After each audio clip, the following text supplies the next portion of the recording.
Sherry, hello and Hi, welcome. How thank you you. doing? Good. How are you doing? Yeah, I'm very well, thank you. I'm very, very well. Sherry, it's so lovely to have you here today to have this chat. Now, one of the areas that we share a passion about is equity, diversity, and inclusion. And in celebration of International Women's Day, we're hoping to share this event across our global teams and who knows, maybe even further.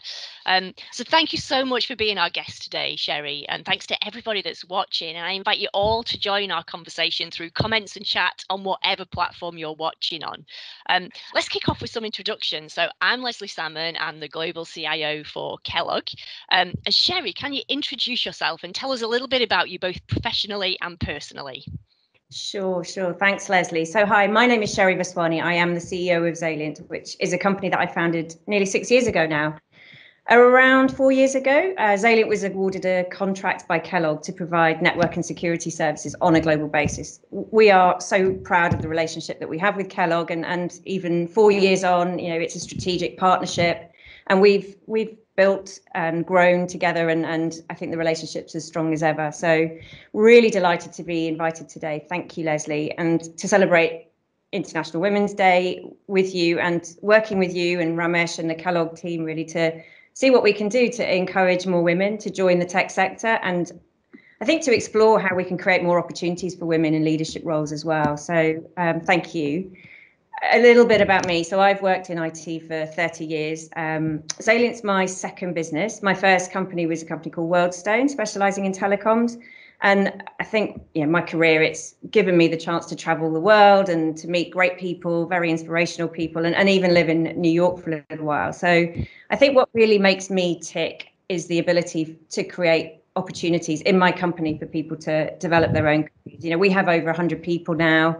We're a really diverse business, a disruptor in the market, and most of our competitors are kind of the traditional players and much larger than Xalient. So it's an exciting place to work, I think, because of the innovation that we're involved in. And I think the diversity in thinking is probably one of the biggest reasons why Xalient's a success. So really honoured to have this chat with you, Lesley. I know you've got some great stories to share, and I'm dying to hear more. So thank you for that. And you're right, I absolutely think our partnership is stronger than ever. And it's an absolute pleasure to be able to work with you and the team, Sherry.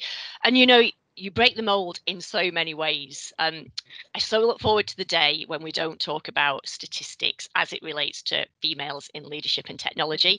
But here's a few statistics that I find absolutely shocking, especially when you think about the fact that females are 50% of the population.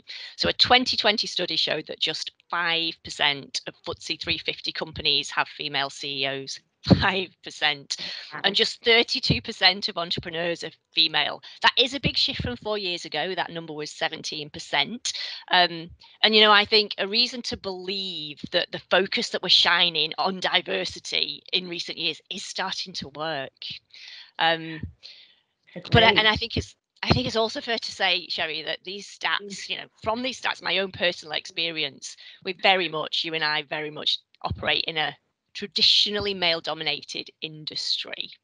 And with that as a backdrop, tell me, how did you get interested in a career in the field of technology? So I come from a family of entrepreneurs. My dad, my brothers, my uncles, they all had their own businesses. And all men, mind you, though. I think part of that is, I'm Indian, and culturally back then, and even now to a degree, girls, I suppose, were supposed to have a different role in life. But despite all of that, I kind of craved having my own business, and I suppose inspired by my father. Even at university, I was kind of looking for ideas of what I could do. And I wanted to enter the tech space because I thought it was very exciting. At the time, the internet was just becoming a commercial network, and email was starting to be a thing. I know this is going to show my age, but I remember, at university, I was told if I go to the computer department, they will give me an electronic mail address, and I was so excited. So I got one. I know, and I stood in line behind this one workstation that was, the only workstation you could use your electronic email address on, and I waited to get to the front, and I wrote a note to a friend of mine in Hong Kong University, who had an electronic mail address, and sure enough, that note would get to her on the same day without an envelope or a stamp. And I just thought that, you know, this is the space that's got so much potential. So yeah, so in my second year at university, I took a summer job for an IT company, and I wanted to get some work experience, and I started to ask lots of questions, and I found out that the telecoms market at the time in the UK was deregulating, and I thought there's an opportunity there to specialize in this space. So I finished my degree, I started a consultancy, not really sure what I would do with who, but within a few months I found a customer wanting to kind of refresh all their telecoms, and they really became my first customer. My company Worldstone was born, and kind of grew for the next 18 years. So yeah, similar sort of story with Xalient. I spotted a trend of companies in 2014 migrating their applications to the cloud, and more people working remotely, and old networks no longer really being relevant, and the need to protect against cybersecurity attacks. And I just, again, you know, in short, it's the buzz of being in that kind of fast-paced industry. That's why I entered tech, and that's why I still kind of love it today, 30 years later. And yeah, I suppose the technologies that we specialize in at Xalient, you know, that specialization we had is probably what appealed to Kellogg in 2017 when you picked us. You know, you were really advanced then, and still are in your thinking in this space, and you know, it's been, I think, really rewarding watching our teams kind of work together so enthusiastically, having the chance to you know, to work with quite new technology, quite groundbreaking stuff. And for me, it's that rewarding, you know, that it's the reason I love what I do. So what about you, Lesley? Wow. Well, first of all, thank you. What an amazing story. Thank you so much for sharing that. And you know, my story, similar to you in so much as I had strong role models in my life, in my dad and my brother, especially my dad. So my dad was a milkman. And the clue of the gender split in that role really is in the name of the role. When I was growing up, so during school holidays, my brother used to help my dad on his milk round, and I used to help my mum at home. You know, not dissimilar to your background. You said, you know, cultural norms. She was, and she still is, a homemaker. And my brother's 5 years older than me. So when he started full-time work at 16, we're a very working class family. I thought it would be much more fun to help my dad than it would to help my mum. So I asked him, and without a flicker of hesitation, he said, yeah, of course you can come and help me. So I entered a work world that wasn't just majority male, it was exclusively male. My dad, you know, was so proud to have his daughter helping him on his milk round. And I was super proud to be there. And we both felt 10 feet tall. He really was, you know, one of the very first advocates of females in the working place, without having a clue what he was doing and the impact that he was going to have on me from then on in. And really from that experience, I knew that I wanted a man's job. So you know, and maybe you did the same, but when I was selecting my subjects at school, more than 35 years ago, similar to you, I've been in tech for about 30 years now. I can't believe it. But I was the only girl that chose computer studies. And I was one of a handful that chose chemistry and physics. I don't think the term STEM had even been invented then, but pretty much I chose STEM subjects. And in one of my computer studies case studies, I created an online holiday solution. This was way before you could book holidays on the internet, and if only I'd have had that entrepreneurial spirit that you had, I could have maybe been a millionaire today. But hey, I still love what I do. But you know, after choosing my subjects, education went downhill when I discovered boys, but that's a story for another day. But if I fast forward to me being 18, I was working in a clerical role in a company called United Biscuits, and an opportunity to join IT as a computer operator came up. I thought, I did computer studies at school. I'm sure I can do that. I applied for the role, and after being told in the interview by a male interviewer that even the men find the 7 till 7 day and night shifts very difficult, I was able to use my experience of helping my dad on his milk round to prove that even women might be able to manage those unsociable hours. So I was offered the role, and I was one of 2 females on a team of 16. It was my first experience of bias, you know, from an interview process. And I'm proud to say that my courageous, maybe naive 18-year-old self decided to give some feedback to the interviewer about how he made me feel with his comments. He received it very, very well, and he's been a lifelong coach and mentor to me, and I guarantee he will never, make that same mistake in an interview again. Wow. Yeah, no, so it was That's you know, bold. but bold or naive. I think it was probably naive at the time, but I do say now to folks, if you see something, say something, because it's unconscious bias. Generally, people they're not biased deliberately. It's very unconscious. From that point, I've never looked back. I've had a very traditional career through IT, and I've loved every minute of it. But there are lots of barriers that we faced along the way. Did you face any barriers as you moved through the field? And and what do you think we can do to prevent those barriers for anybody, but particularly female leaders in the future? Yeah, so I would say probably earlier in my career, I did, often kind of in a room of men in a meeting, felt a little bit inadequate at times. And over time, I've definitely learned that, that the importance is to be the important thing is to be self-confident and have self-belief. And I don't even think about it now, but I know there are times where people judge you kind of instantly just because you're a woman or because of the color of my skin. I don't know. And before I've even said a word, before I've even met them. So I think that's now not something I really think about. And I do know we probably have to work harder to earn trust, maybe. But I guess, like Lesley, we have expertise to bring. We have, we can complement other people's skills. And I think having that confidence is probably the best way to overcome it. How about yourself? Yeah, those barriers sound really familiar to me, Sherry. And speaking of making a judgment before you've ever met somebody, let me make a massive confession. So before I met you, a couple of years ago, we were both in Battle Creek at our Kellogg headquarters at the same time. You were in our offices for a meeting, and one of my leaders asked me if I wanted to meet the CEO of Xalient, to which I'm really embarrassed to say I replied, "Sure, I'd love to. What's his name?" Judgment before meeting, unconscious bias is a very real thing. But Sherry, the fact that it is unconscious means we've all got a responsibility to call it out when we see it or hear it. Well, it happens, doesn't it? But yes, quite. Yeah. No. So I'm sorry. I'm probably one of the most passionate people about equity, diversity, and inclusion, and I honestly, I was gutted. I couldn't believe that I'd done it. But we're conditioned by what we see, aren't we? And I talked about a few facts earlier. Let me just do another fact. So up until June, this makes me chuckle. It's not funny at all. But up until June last year, in the FTSE 100, there were more male CEOs named Peter than there were female CEOs. But thank goodness, 12 months on, that isn't the case anymore. It's now equal. So 5% of female FTSE 100 CEOs, 5 call Peter.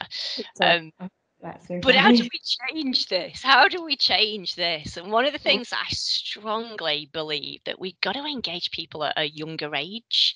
I talked a little bit about STEM subjects earlier, and still only 35% of STEM students in the UK are female.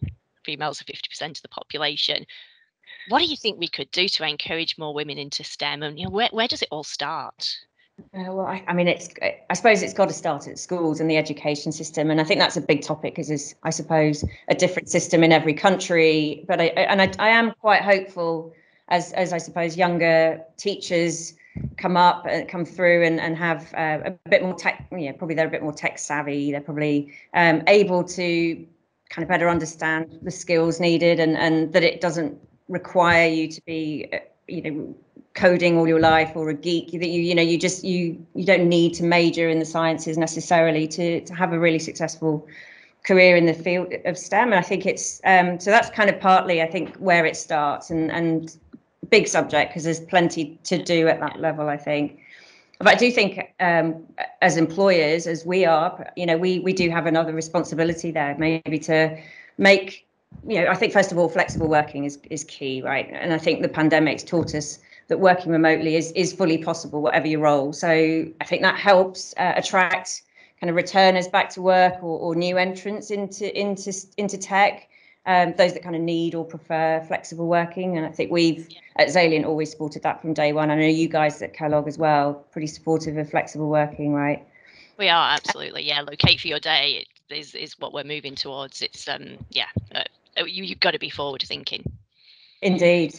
I think making the roles a bit more appealing as well. Like, I kind of hear these jobs like software chef or software wizard or project ninja. I mean, they just sound a little bit more appealing maybe than the typical IT jobs. I don't know, but in our case at Xalient, we renamed. We had service delivery managers, and we renamed that to customer success managers. And I think that kind of tells people more accurately what the role does anyway, and just sounds much more appealing, doesn't it? Much more accessible. So, and I think just describing what we do better, in a way that people can relate to. I mean, if, for example, if I told people what we do for Kellogg, we provide SD-WAN managed services, it doesn't really sound very exciting, does it?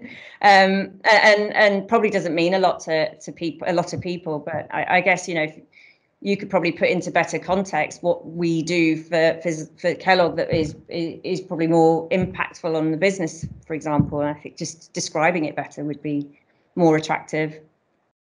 Yeah, you know what, and I would say what Xalient do for Kellogg is you help us feed people. Seriously, you help us feed people. That's what Kellogg do, and the networks that you provide help our salespeople transmit the orders so that we can get the right food to the stores. You help us feed people. It's very, very real. It's very real.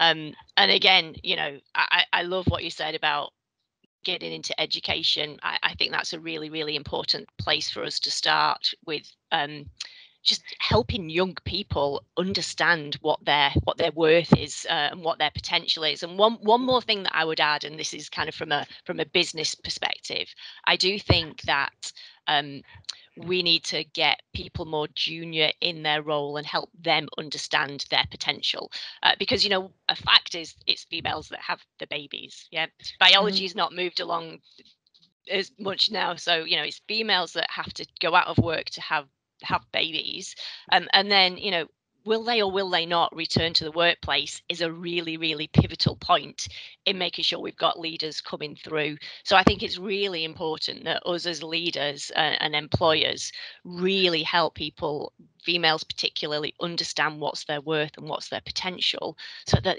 there is a reason for them to come back into the workplace, even though it's hard. Yeah, it's hard juggling families. I know it's hard for guys as well, and fathers, but we've got to help people know that it's worth going through those challenges for the potential career in the future. I think that's a really great point, Lesley. And then there's great role models like you, Lesley, brilliant CIOs that can show people what can be achieved. So right back at you, Sherry. Absolutely. But things like this as well, making these roles normal. If you look up, can you see somebody that you aspire to be that is similar to you? Because people follow people, don't they? And I think the more we can get some females in leadership, the more inspiring it is for younger people coming through the organization. Totally. Just slightly different question. So as a female, do you feel additional pressure to kind of outperform your male counterparts? No, absolutely not. I don't. Do you? I mean, the only pressure I feel is anything that I put on myself, just about team success, company success. I don't really compare myself as an individual to any other individual, man or woman. So, I don't now. I did for a while. Yeah, when I first came into the workplace, I did. I just felt like I had to work twice as hard to be looked at in the same way, because I think it was more on me than the environment around me, to be perfectly honest. But as I've grown in confidence and I've seen, I've come to realize what I am able to do and the value that I can deliver. For sure, I find it an equal playing field now, and and I do try to tell every one of my leaders that that's the case. But for a while I did. One of the things that didn't help, I was once referred to as the token female in the room. I kind of didn't do anything for my confidence. No. That was by the HR director, not in Kellogg, I hasten to add, in a company in a previous life.